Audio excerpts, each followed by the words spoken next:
Good evening to you all, and I want to welcome you this evening to the first of our webinars for the current series. This evening's webinar is brought to you by the advisory services in Roscommon, Longford area.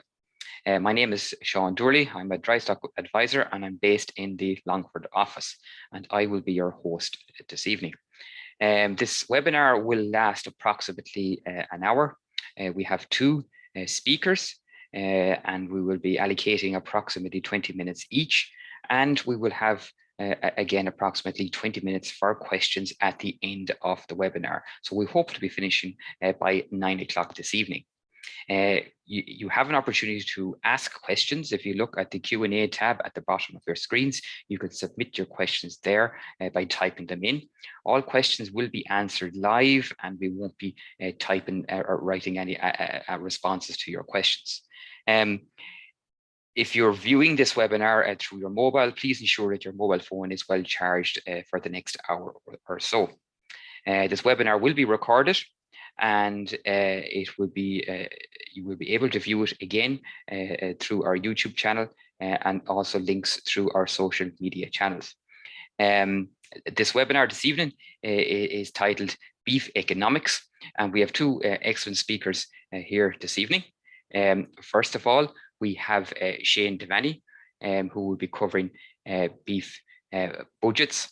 And Seán is a Drystock Advisor based in the Longford office, and he's with Teagasc over 20 years. Seán will be covering that topic for about 20 minutes or so. And you can submit your questions as you think of them during the presentation. Our second speaker is James McDonnell. James is a financial specialist with Teagasc, and again, James has got in excess of 20 years experience with Teagasc. James is from County Tipperary and based in the Portlaoise office. We also have Conor Dobson here. Conor will be covering the Q&A session at the end of the webinar. So first of all, before I'll ask our first speaker to talk, I will just mention a few things that are topical for this time of the year. We have a number of deadlines coming up quite shortly. We have the BDHV scheme, which a lot of beef farmers are in. It's important that you have your female replacements, which have to meet 50% of your reference female numbers by the end of October. So you have to meet that deadline there.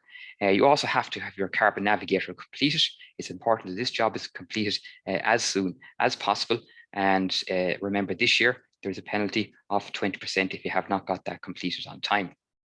If any of you are in GLOS, it's important that you have your low emissions slurry spreading application or declaration form submitted by the end of October. The 29th of October, actually. So that needs to be submitted, and you would have got that in the post in the last week or so. It's important also, if you are exporting slurry on your farm, that is done by the end of October as well. And those exports have to be shown online this year for the first time. And if you have got farmyard manure still to spread, that has to be applied by the end of October. Also, we're going to mention on all of our webinars over the next number of months, a farm safety element that is topical for this time of the year. As you know, the housing period for stock will be commencing shortly, and it is important that you do a number of checks around the farmyard prior to cattle being housed. So please ensure that gates are hung properly, feeding barriers are hung properly. Check all electrics, that electricity is working properly, and that your sheds and your farmyard are lit up properly over the next number of months. It's the time of the year when you're bringing stock in, you're moving a lot of stock.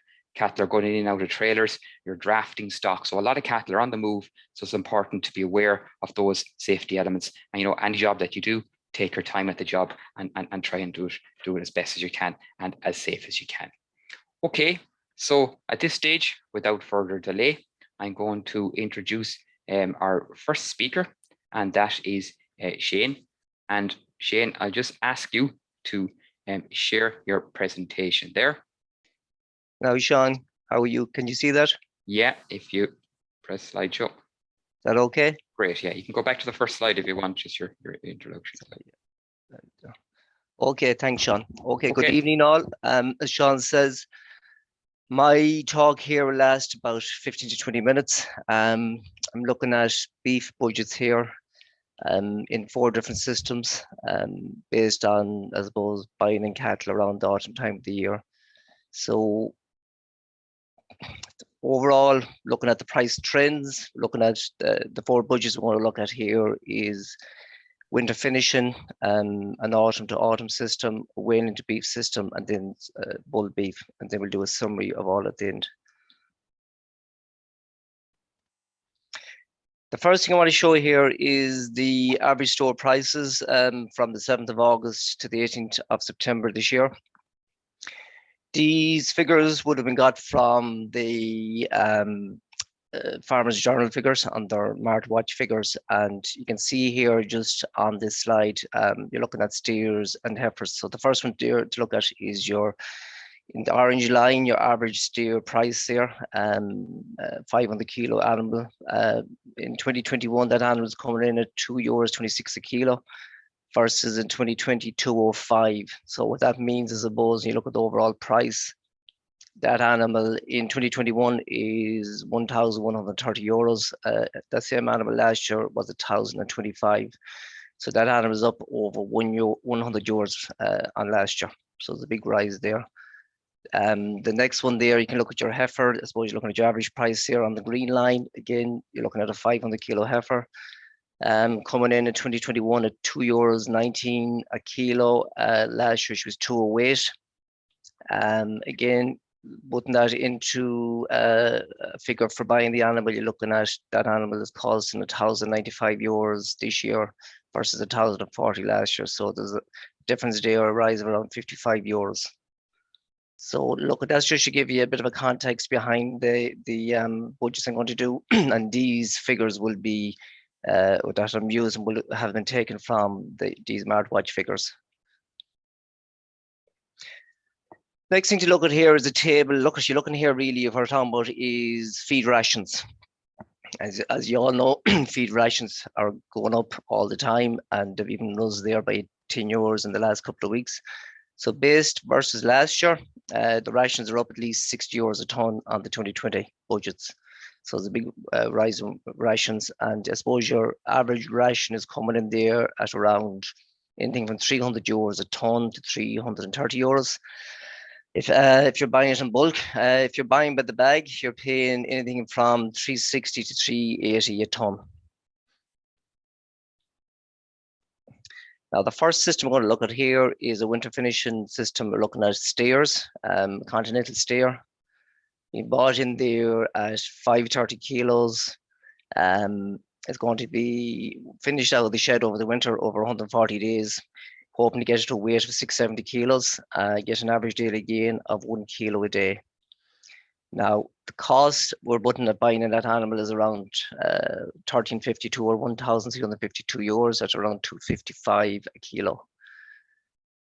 The cost, the variable cost, you look at first against that animal, we give it at €400. The breakdown of that is meal. I've that in at $320 a tonne. That animal is going to be eating around 4.5 to 5 kilos a day over that 140 days. So that comes in at €192. Silage is valued at €30 a tonne. Looking at good silage here, 72% DMD, and that animal eats around 5 tonnes of silage, which is €150 of a cost. Veterinary is around €8 per head, which is some dosing and I suppose some animal health issues just covered on that. And the last one here then is your transport and marketing from the mart and then to the factory afterwards. That's put in €50 a head. Then you have to look at your fixed costs, and included in that you also have your interest. And the interest you're looking at here really is if you have to borrow money to go and buy that animal and to also buy the meal to finish that animal over the 140 days. So when you look at all the costs there, the total cost, the variable and the fixed is $496 against this animal. You put in the value of $1,352, and that's the overall cost against it. That gives you a break-even price, which is €1,848, which is the cost of that animal, divided by its carcass weight, which is 375 kilos. and it's coming in there to break even of €4.93 a kilo. So you can see in that system, you'll be losing money if you're at that system this winter. That animal is estimated to kill out of 56%. Now, looking at your Hereford Cross, if you buy that animal at 500 kilos, and again for €1,130, look at an average daily gain of 0.9 kilo over that 140 days. Variable costs and fixed costs are similar to the continental system. Your break-even price there is €4.87 a kilo. That animal is killing out there. You can see in the green at 332 kilos, 52% kill out. Again, going by the current prices in the factory, you'd be losing money on that system. And the other one we're going to look at here is your Frisian. Again, bought at the same way as the Hereford. Little bit less, €985 being bought at. Average daily gain, 0.9 kilo a day. Variable costs, fixed costs, again, something similar. And the break-even price in that animal is €4.51. Again, that animal is estimated to kill out around 51%. And there's a carcass weight there of 326 kilos. So I suppose in your winter finishing system, it really wouldn't be advisable to be trying to finish cattle out of the shed this winter, not unless you get a big jump in prices, and with, I suppose, your rising cost of meal and all of that. So that's the first system we looked at. Now, the next one we're going to look at here is autumn to autumn. This is buying in your store around now. Looking at a continental store around 500 kilos, been killed around this time next year at a weight of 770 kilos, just under a year there on the farm. Average daily gain we're looking at there is 0.78 kilos a day over its lifetime on the farm. There's no meal in this system. We're looking at 165 days in the shed over the winter and 180 days at grass. Now, the cost for putting the buying in that animal is €1,305 or $261 a kilo. Variable costs putting against that animal is €273, which is your vet there. You can see a little bit higher than the finishing system because it's a bit longer on the farm. Your transport and marketing is the same, €50. Eating 5.8 tons of silage at €30 a ton. That's the biggest cost against it, €175, and we would have a cost of around €48 against the grass for the 180 days it's grazing next year. Fixed costs will be a little bit higher in this system because the animals on the farm are a little bit longer, and you have your interest as well to take into account. They're coming at €203. So between the fixed cost here and the variable, you're getting €486 against that animal. You put in the price of buying it, and your break even there is €4.14 per kilo. That's what you want to be getting. That animal is killing out there at 430 kilos, about a 56% kill out in that animal. You can see it there in the red, 430 kilos in the red white writing. That system, going by current prices, would leave you a margin on the farm. So that's one system that is worth looking at. Next one there, if you want to look at your Hereford Cross, bought at around $2.14 a kilo there, with around 400 kilo weight, for around €856. You're getting it into this time next year, 635 kilos, average daily gain 0.68 kilos. But in your variable costs, they are 273, fixed cost 190. It's similar to the other system. And you're looking there at a break even at 399. That animal is killing out at 330 kilos again at 52% kill out. And the next one there is your Frisian. Again, bought at 185, 400 kilo animal, bought for €740. Sold again at similar weight to the Hereford. Average daily gain 0.68 kilos. The variable costs and the fixed costs will be similar across the systems, and you will get there is a break even at 371. Kill out a little bit less, 51% versus the Hereford at 52. So you can see across the three systems, or the three different breeds there, there's a margin to be made. You probably could improve on that a little. Like, there's no meal in it, which is a huge advantage. You could obviously shorten your winter there, get them out a little bit earlier to grass in the springtime of the year. and which will reduce your cost of silage over the winter and get a little bit more extra weight of grass. So that is a system that, going with the current price, would leave a margin on the farm. Next, we look at there and looking at bull beef at 19, 20 months. I have a number of clients, I suppose, at this system. They're at it a number of years, and I suppose looking at what they're doing here, you're looking at bulls being bought 350 kilos, been sold, I suppose, at around 19, 20 months, which would be into maybe October, November, December, sold at 750 kilos. So you're looking at a 150-day winter, eating 3.5 tons of silage, and they're eating 150 kilos of meal over that winter at a kilo a day they're getting. They're without the grass in for 100 days next spring. You're looking at average daily gain there of 1.25 kilos. And then you're going to house that animal sometime in June, July at a live weight of 550 kilos. And it's going to be finished over 120 days out of the shed. Average daily gain there about 1.7 kilos a day. That bull about them being bought at 350 kilos. It was bought there. You can see at 1,050 euros, around 294 a kilo. The variable costs in this system are quite high. You're looking at 655 euros. The reason being, you'll see in a minute, is your silage over the first winter is 75 euros. And then you're looking at your meal between the winter and the finishing period. You're looking at about 1.4 tons of meal. In the finishing period, you're probably looking at about 1.2, 1.25 tons over the 120 days. Valued at 320 a ton. Cost to meal there is 448 euros. Your vet is coming in around 20 euros, and your transport and market is 50 euros. The fixed costs, again, 165, but here to be on the farm, raisable into time. There's an interest in that fixed cost as well. So the overall cost against that animal, you can see, is quite high between the fixed and the variable, and the cost of buying the animal is 1,938 euros. Now, the break-even price in that animal, if that animal kills out at 450 kilos, which I'm putting is killing out at 58%, that bull would need to be a break-even price of €4.30 a kilo, which in the current price, that's what you will be getting for them bulls, around 430. So they'll be breaking even on that system. How do you improve on it? You shorten your winter, get them out a little bit sooner.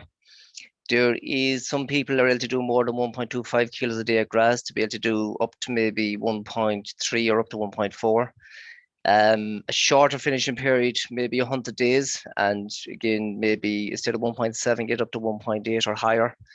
And based on that, you'll be reducing your meal cost, getting them away that a little bit quicker, a little bit less silage in the system. So you would, in that scenario, be able to make a margin at the current prices. The only, I suppose, warning on the system there would be that 450 kilo carcass at the moment. There's no issue with it's been cut for weight, because there is a demand for beef at the moment. But if there was an oversupply of cattle, 450 kilo carcass probably would be considered a bit heavy, and they'd cut on that extra weight. And the other danger with this system is you're trying to, I suppose, look 12 months down the line, and as we all know, it's very hard to predict prices that far away. So it is a risky system, a high cost system. I suppose I'd say the lads that are at it years are good at it, and they know their figures. So for anyone new at it, I'd say this year wouldn't be the year to do it, because the cost of meal going up and things like that. It's a tight, yeah, the margins there are tight, as you can see. Now, the last one I'm going to look at here, excuse me, is a weaning to beef system. So you're looking at the steer and the heifer, continental steer and the continental heifer. On this system, the steer we're looking at here is going to be killed in March 2023. It's been bought in at the moment as a weaning at 300 kilos. Going to kill it around 685 kilos. Looking at an average daily gain over its lifetime in the farm of 0.8 kilos a day. The cost of buying that animal was 82 euros, 294 a kilo. The variable cost, again, as you can see, is quite high. It's on the farm 2 winters, and there's a good bit of meal in the system. So you can see here in the green, Meal is 0.78 tons of meal against that animal at 320 a ton. So it's nearly €250. Silage again, there's 9 tons of silage going in over the 2 winters. So it's €270 there. Vet is higher again because they're longer on the farm, €39 a head, and your transport and market stays the same, and your grass is for one summer, €57. You put in your your interest and put in your fixed costs. Again, they're going to be a bit higher because it's longer on the farm, so there's more fixed costs against that animal. You're getting there a total cost of €903 on the fixed and the variable within the cost of the animal. Your break even there in spring 2023 would be €4.73. Now that animal, your estimate is going to kill out at 56% of its dead weight, which is 377 kilos. Judging by that, again, going with the current price, that system would not leave you. You'd be losing money in that system. How you could tackle that system is don't kill out of the shed. Will be the first thing. That second winter, I suppose, store that animal over the winter on silage only, no meal. Get it out to grass and kill it in the summertime into our early autumn at 28, 29 months. And you're getting a bigger carcass and less meal in the system. And your margin, your chances of breaking even or doing better at that at the current price would be the right way to go in that system. All right, I have a few clients in that system at a good few years as well. So look, it's a system just finishing out of the shed at the moment at the cost of meals, and that is probably just not advisable to do. You look at your heifer. This heifer is being killed next autumn at 20 months. She's bought at 280 kilos for €860, fixed cost 168. Variable costs, you can see them there. Meal 109, silage 105, and you got your vet, grass, and transport. The break-even price on that heifer is 464 kilos. She's killing out there at 296 kilos, around 54%. Again, the margin going by current prices, you'd be losing that heifer. How again? She's probably in, get her out don't have her in so long over the winter, get out to grass a little bit earlier, would improve on it. And I suppose a little bit better weight gains in grass, you'll be able to achieve it in that system. So it is a system, look, finishing out the shed would be a no-no for the steer. The heifer there is, look, get her out to grass as soon as you can and get as much weight on the grass as you're able. Now, that's the 4 systems I've gone through. Just looking at the price differentials here in the factories from 2007 to 2020. And what you'll see here is the table. Just don't get, I suppose, lost in this table. What I'll mention here, you can see at the bottom. Over that 14-year period, there's only 5 years where the factory price has breached €4 a kilo. So 5 out of the 14 years, it's gone over €4 a kilo. And the other thing to take note there is the lack of spring rise for finishing cattle out of the shed next spring. There isn't enough there to make a margin on it. I suppose to summarize the whole thing there is store prices, they're higher now than they were in 2015, which was the previous high, which is good for the seller, maybe not so good for the buyer. Your factory prices are very good at the moment, but as you can see there, they're being eroded by higher store price and higher input costs from your meal and your fertilizer costs and diesel costs. Silage, very important to test your silage to see what the DMD is. It might help save a certain amount of money on your meal. And I suppose out of the 4 systems, the best system and the lowest risk system there on the following through is the autumn to autumn. So that's all I have to say to you folks on that. And look, there's a lot of figures there. You can go back over the slides yourselves and look through them. And look, they're based on, I suppose, very good silage in the system. And you're looking at getting very good weights in the shed over the winter and at grass over the summer. So I suppose not everybody's achieving that. So if that's the case, then your margins will have to be adjusted to match that. So that's me finished, Seán. Great. Okay. Thank you, Shane. You can stop sharing there. And thank you for that excellent presentation there, Seán. We do have some questions coming in there already. So as you think of the questions, keep them coming in. So next I will ask James McDonnell to have his presentation ready there. One second now, Seán. Okay, so yeah, we can see that looks great there, James. So as I say, keep your questions coming in. If you think of them as James is speaking, get them in there, and we'll have them ready to go then, and get answers for you as soon as James is finished. Okay, James, that's great. Thanks. Okay, thanks for the invitation, Seán, tonight. I hope that you get something from my talk. I'm going to try and, I suppose, steer you in relation to getting a grip on economics and dry stock farming. So I'm going to look at it from 4 different perspectives very quickly in what the 20 minutes that I've given will allow. So I'll touch on financial fitness and what does that mean if you're financially fit, farm planning, cash management, and risk management. Seán went through some risky budgets there, so I'm just going to look at risk from maybe a slightly different perspective. So just to set the scene, Susie Orman said once upon a time, stop buying things you don't need to impress people you don't even like. So sometimes we have this keeping up with the Joneses going on in the background. By all means, buy something if it's present to yourself. But, so it's an interesting statement, and we'll try and develop that a little bit. So looking at financial fitness, how do you go about it? So the first thing you do really is analyze your current situation. So we use the Profit Monitor really to do that sort of work. Decide on where you need to go. So what's your 5-year plan going to look like? Or 10-year plan? Where do you want to be in 2030, say, for example? And the third item or way to look at financial fitness is putting a system in place to get you from your current situation to where you need to go as a farming family.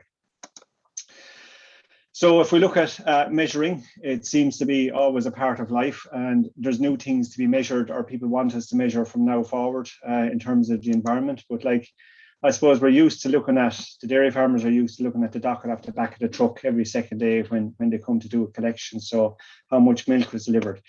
Seán talked about carcass weight. So how much meat are you going to deliver to the factory or to the mart, and what are you going to get paid for it?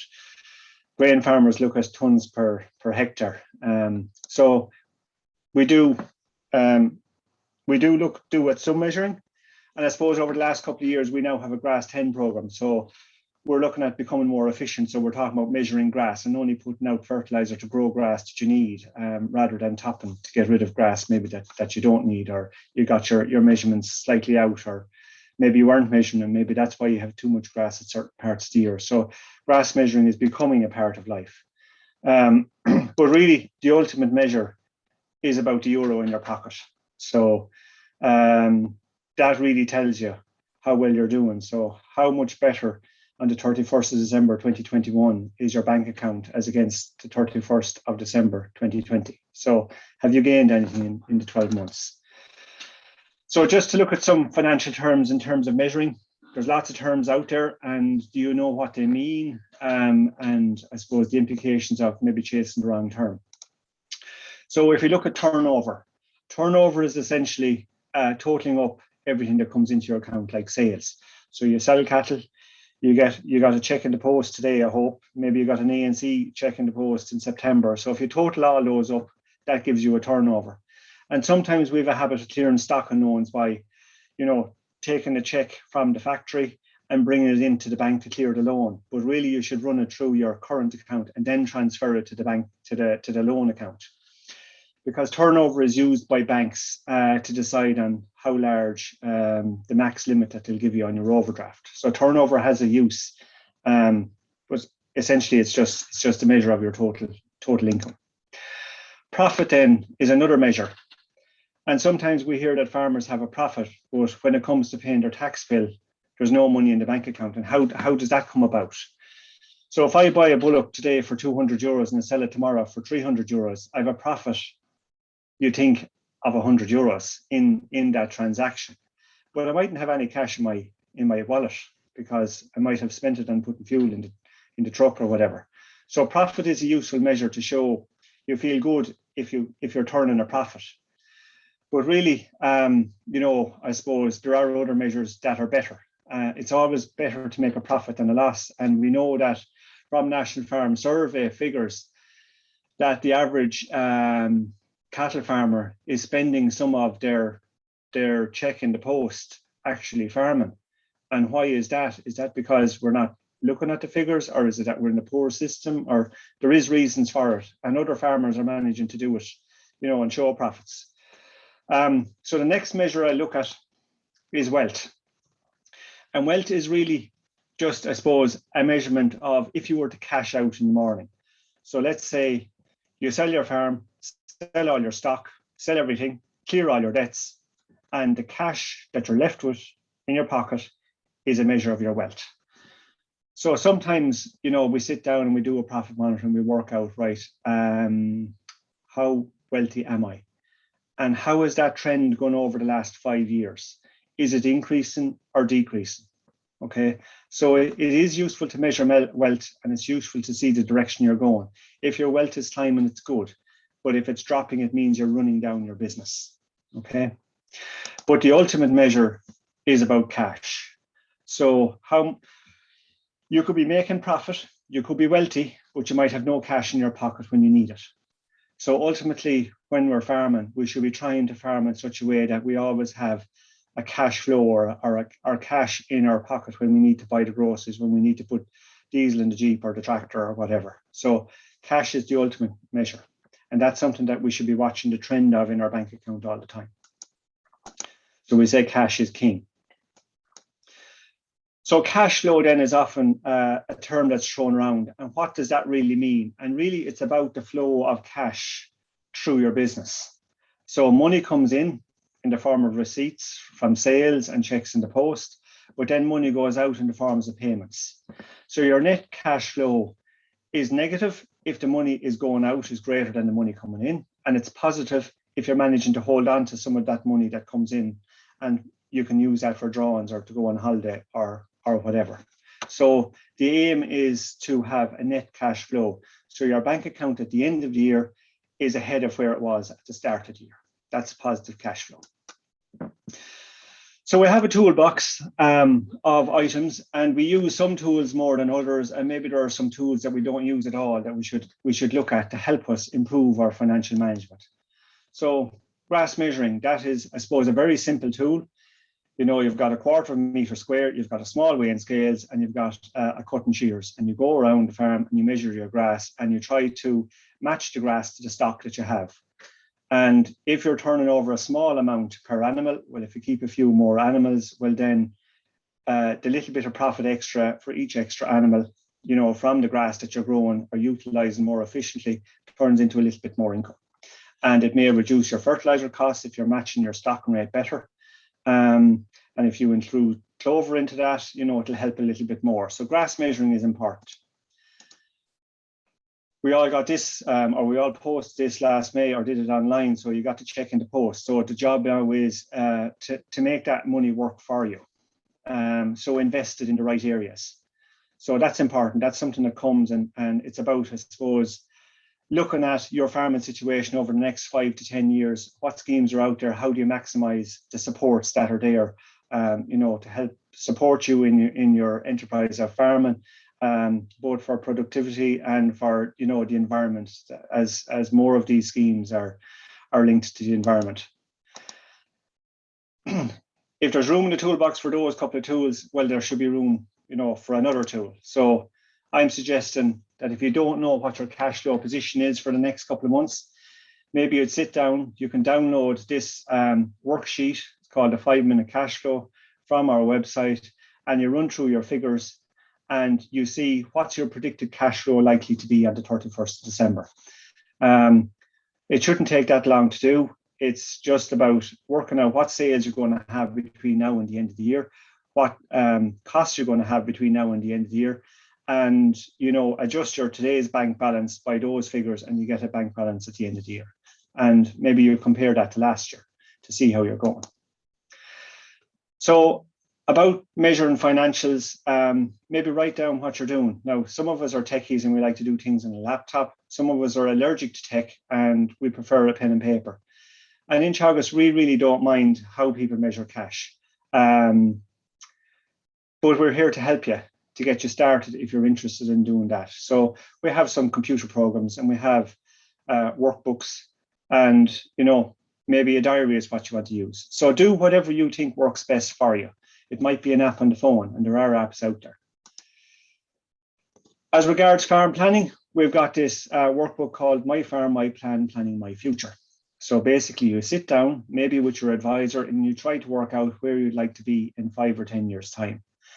And by working through this workbook and walking around your farm and looking at your financials, thinking about what you're going to do, it will, I suppose, help you write a cash flow as to what things would look like at the end of the plan. And if it shows a positive cash flow, well, then it's worth going and doing it. If it shows a negative cash flow, well, then you don't do that. You look at adjusting plan to do something else that will show a more positive cash flow. So that's just a simple tool that we have. Now I'm going to ask you a question about, in relation to planning. So why do you farm? Some of us farm because we received a farm, and it's like our round of golf. We want to keep the grass down. We want to, I suppose, we like looking after the stock. Other people then, this is their way of living. We need to generate a full-time income from it. And, that's why you do it. So we all have our own reasons. Some of us might want to have the prize bull at the show next year. So it's just a question I'm asking you. Everybody has their own answer to it.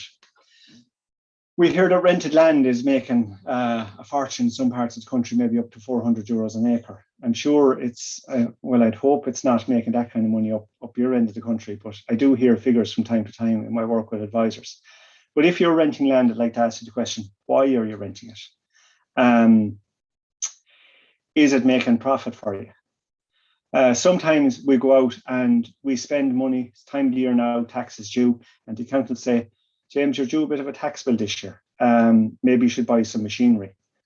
And I say, right, what is that going to do for me?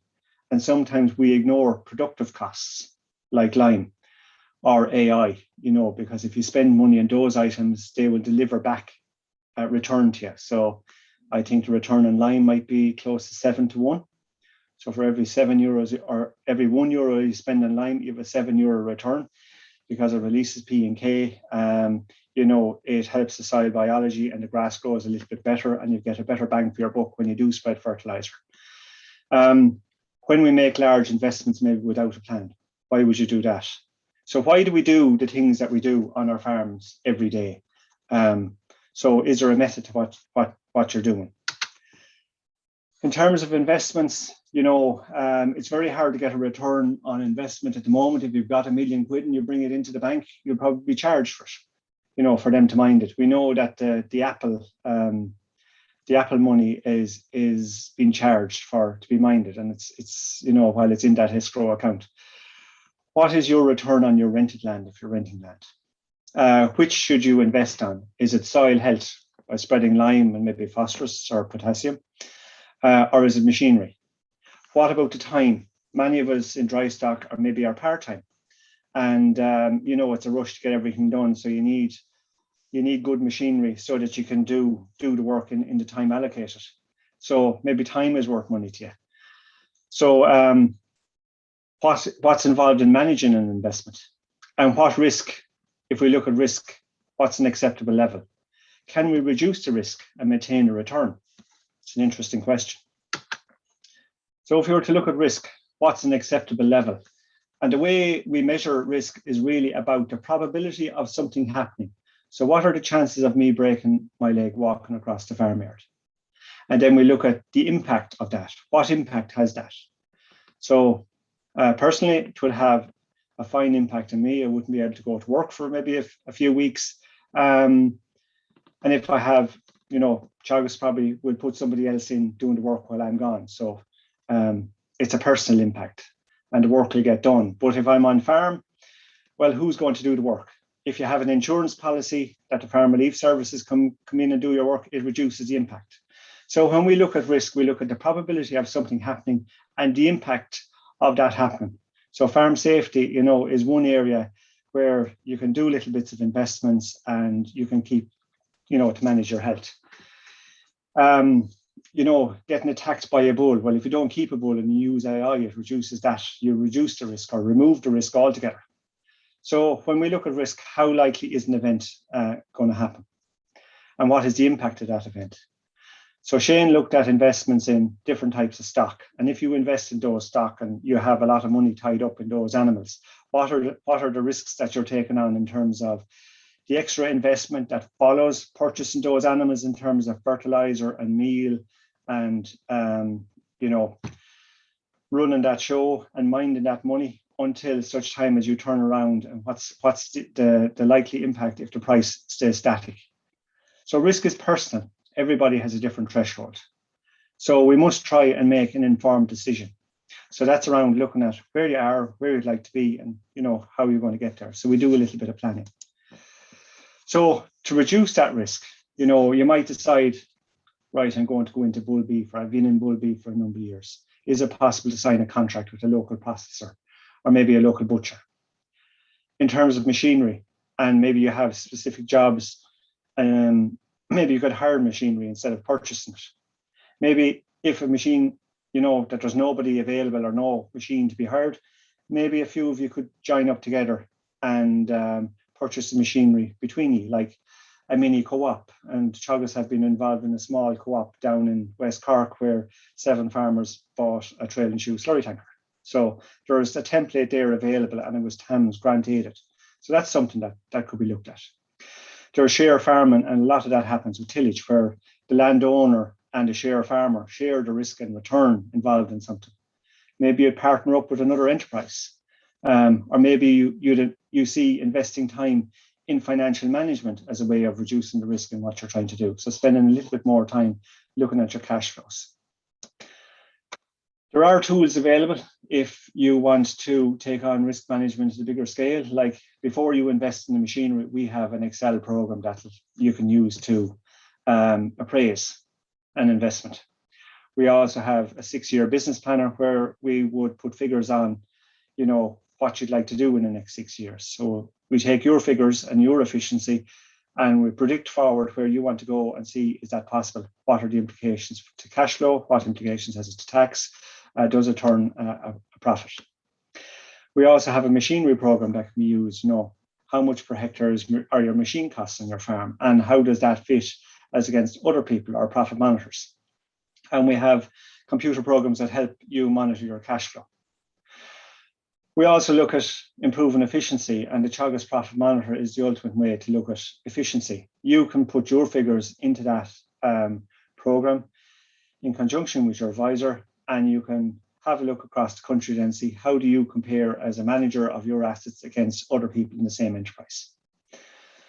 Sometimes diversification, you know, and if you go back to the 60s and 70s, people kept, you know, did a few pigs, did a few cattle, did a few sheep, they grew a bit of grain. They were well diversified. Now we all seem to be specialized. So diversification is an option for some people, not all. So maybe you might rear some animals on contract for another farmer, or maybe you have been in part of the Teagasc Options program, and maybe there's a little business that you're thinking of setting up in the farmyard as a way of diversifying your income and using up maybe some spare time if you have some, if you're lucky enough to have some. I'm just putting up this slide, and really it's just to demonstrate, I suppose, what tillage farmers could do to reduce risk. And it's something that maybe dry stock farmers could look at. So I'm just going to follow one line. It's a dried spring barley price in 2013. So it starts up here at nearly 260. And by the time we get to harvest, it was down at just under 180. So I would say to tillage farmers, you know, if you forward sell some of your grain while the price is dropping, try and have as much of your grain sold at a high price so you'll be locked in. But if prices are rising, like in 2012, from January to harvest, price kept rising. So you kind of hold off on forward selling and maybe wait as long as possible until you see a drop. on the horizon. So those of you that are into cattle trading systems, that have a few cattle to sell every Tuesday in the mart and buy a few cattle every Tuesday, you're buying and selling at the same time. So, you're able to manage what you're going to spend as against what you actually have sold. So that's a way of managing risk. And many of us in Drystock are in full-time jobs. So we only go to the mart maybe on bank holiday Mondays. And so we're buying when everybody's buying, or maybe we're selling when everybody's selling, and the price drops or is high accordingly. So maybe look at how you source your stock might be a way of managing risk. I'm just going to do a quick look at an investment. So very simple investment. I just picked a figure out of the sky of 100K. So it could be a tractor or it could be a new bit of a slatted shed. And if we just look at how these investments are looked at from a banking perspective and risk. So you buy a tractor, it could be at a 5 or a 7 year finance deal. The chances are you have a tractor to trade in. So there's the part exchange. The machine is generally the security. So the finance company will throw the money at you. They won't ask you for a business plan. There's very little risk to them, because the risk is to you that if you lose the machine, if you don't make the payments, you lose the machine. Well, they've got your part exchange and they've got their own machine back. So the lender is under no real risk. But, you're under the risk if you don't keep paying the machine, the machine is gone. Okay. But if you look at a slatted shed, well, it's very hard to throw that up in a truck and drive it away. So banks will look at, or do look at, maybe a 10 to 15 year loan. There's no part exchange, so there's no deposit unless you have a bit of cash. If you're in Drystock and you're struggling, to make money every year, or maybe there's a little bit of profit in what you're doing, the bank may say to you, John, we need a business plan because we see this as a big investment, and your income or your accounts for the last couple of years aren't showing a huge amount of repayment capacity, there. So they might want a business plan. They might ask you they probably will ask you for security. So your land becomes security. So if the thing is poor, the lender will not take on the risk. Or they may take on the risk, but it depends on how saleable the land is that they're taking as security. So you mightn't get it. So sometimes we know that in tillage especially, I suppose, you're looking at lots of fancy machinery in the yard because there's no business plans done. Whereas on the dairy side, there's lots of business plans have been done because there's a lot of investment done in the last number of years and the prices are good. So the banks are supporting that sector. It's always tricky on the dry stock side. So you need to really think about what you're going to do over the next 5 to 10 years. So that's why I'm saying planning is important. And if you want to do any investment, you really have to have it well thought out. So if you're going to do an investment... A minute there, James. Okay. If you're going to do an investment, you need to look at it from 4 perspectives. Is it going to increase your income? Is it going to reduce your costs? Are there going to be extra costs associated with running this investment? Is it going to reduce your income? So these are the main angles that we look at investment. So maybe some questions for you if you're going to invest. Do you invest in soil fertility and health? Is it an extra 30 horsepower in the tractor? Is it a slatted shed? Is it a bit of time in cash flow monitoring or budgeting? Is it in Con Acre or land lease? Is it a different enterprise? Or is it partnering up with another farmer? So these are some questions you can ask yourself. So we have a number of planning tools that I mentioned. We've got the 5-minute cash flow. We've got the My Farm, My Plan planning book. We've got the dry stock profit monitor.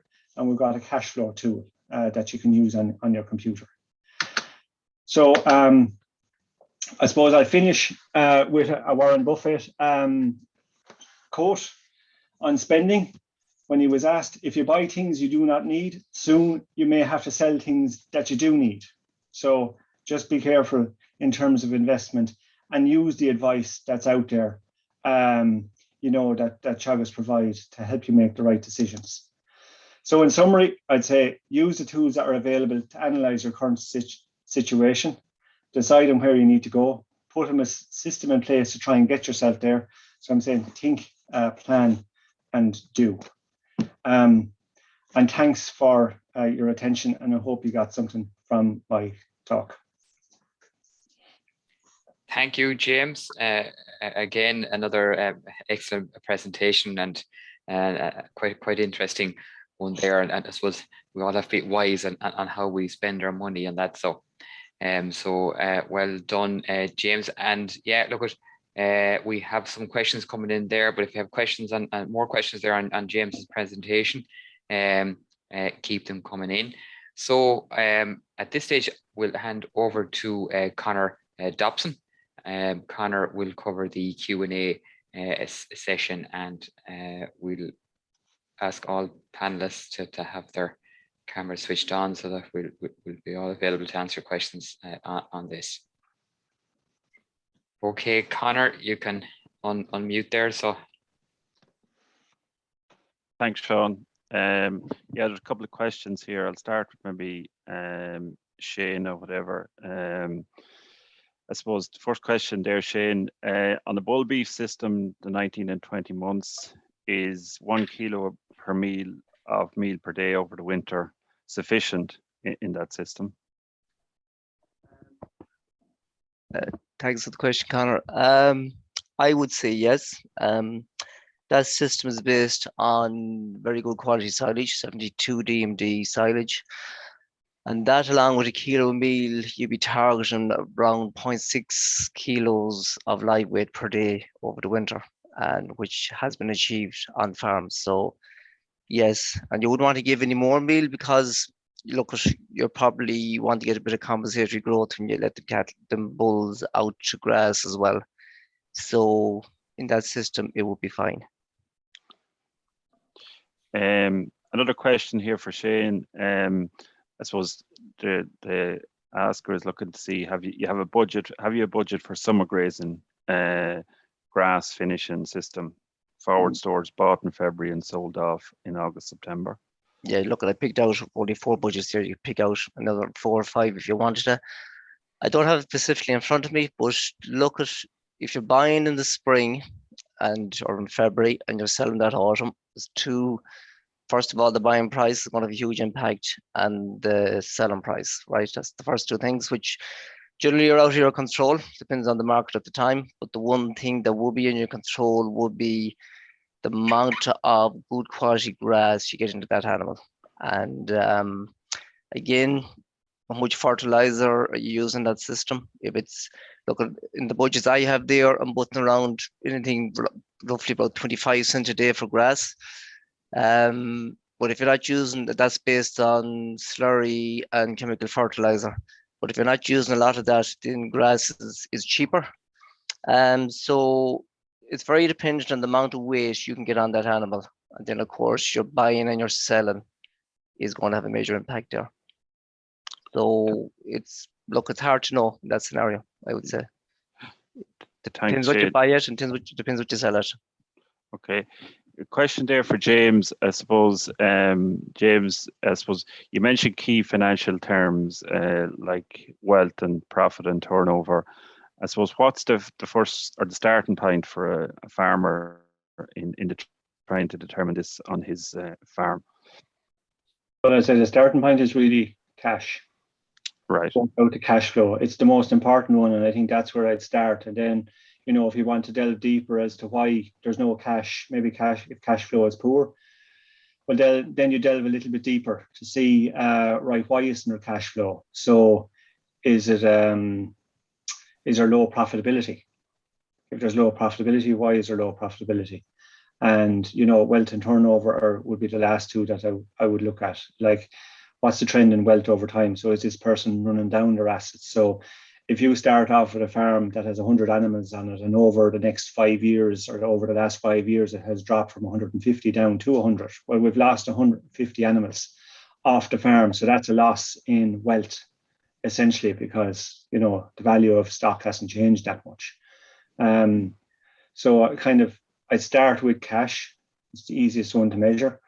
And so do a cash flow like the 5-minute cash flow. If that's shown that is not looking so good, well, then the next step might be a profit monitor to see where the efficiency level is, and then maybe use that to try and work a plan out of it. Like, Shane asked to answer the question there on summer grazing. and you're caught by the buying price when everybody's buying in the spring and selling in the autumn when everybody is selling. And maybe the land rental market might be high in the area, and maybe it might be worth looking at something else. So it could be selling a crop of grass, or you could be contract rearing, or there's lots of other options out there. So I'd say look at the budgets, look at what you're doing, and look what else is out there, and don't be afraid to think a little bit broader. Thanks, James. There's another question here. Should you spend your available spare cash flow when investing, or use it to pay back a loan? I suppose that's it's a broad enough question to give a specific answer. I suppose it depends on the loan, and if you're going to spend the cash on something else, like if the loan is a mortgage and it's at 4%, well, the money is cheap. And if you're going to invest it in lime at a 7-to-1 return on investment, I wouldn't be reducing the mortgage. I'd be improving the pH of the land to release the P and K that's there if the pH is wrong. And also, when you do spread nitrogen on ground that is at the right pH, you get a lot more grass growing. So therefore, you can keep more stock, and you're more efficient. So it depends on what you're going to invest in and what the return is, as against what the rate you're being charged under loan. And the other question here, a question for you, Seán, is on the autumn to autumn system, is it sufficient, or will you be fit to finish cattle without feeding meal in that system? Very legit question, Conor. And let's say a lot of people probably have to come in with meal coming into the autumn time of the year. That budget is based on Grange figures from Teagasc Research Farm, where there would be excellent silage in the system over the winter, and there would be getting them out reasonably early in the spring, so they're getting a good head start. And also the quality grass will be excellent. So that will be three very important things in achieving that weight. But all in all, I suppose, if you had to go in with meal in that system, which a lot of people probably do, you're probably looking to go in for 40, 50 days, 3 to 4 kilos a day. Looking at there around 150, 200 kilos of meal. It's probably an extra, if you wanted to look at your break-even price in that scenario, is coming in around €4.25, I'd say, €4.25 per kilo. But I'm using this blueprint from Grange, where everything is, I suppose, top quality. Yeah. But we know out on the ground, things don't always work like that. And just another part of that question, I suppose, would you recommend farmers selling on the grid or going for a flat rate payment? Look, a hard question to answer. And the way I'll try and answer it is depends on the quality stock you're selling. If you think all your stock are going to tick the boxes on the grid, you'll be probably trying to sell them on the grid. Depends on your relationship with that factory as well. How long you're supplying cattle to them? Do you know the agents fairly well there? If it's more of a mixed bunch of cattle and you're getting a good flat rate price, sometimes fellas go with the flat rate in that scenario. But in the current market, look, it depends what the factory offers you. There's no, I would say there's no right or wrong answer to that. So it depends. Everyone will have a different, farmers I deal with, some will go with a flat rate, some will go with the grid.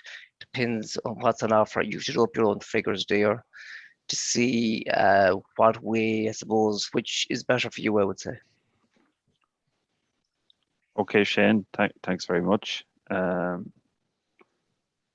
it, Seán. That's all the questions for tonight. Sorry. Okay, that's great. Yeah. Okay, Conor. Yeah, that's them all. Yeah, that's them all. Yeah, great. Okay, thanks, Conor, there for doing that questions and answers session. And yeah, look, we'll just hit 9 o'clock there. So I want to thank all of the attendees for joining our webinar this evening.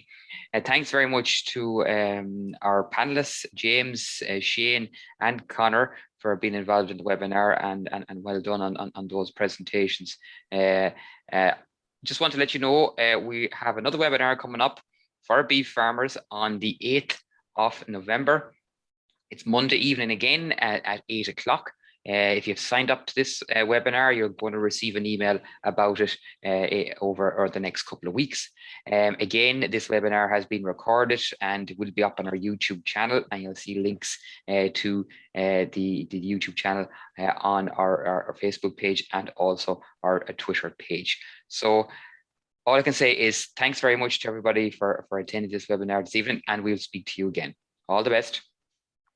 Thanks, Seán. Thank you.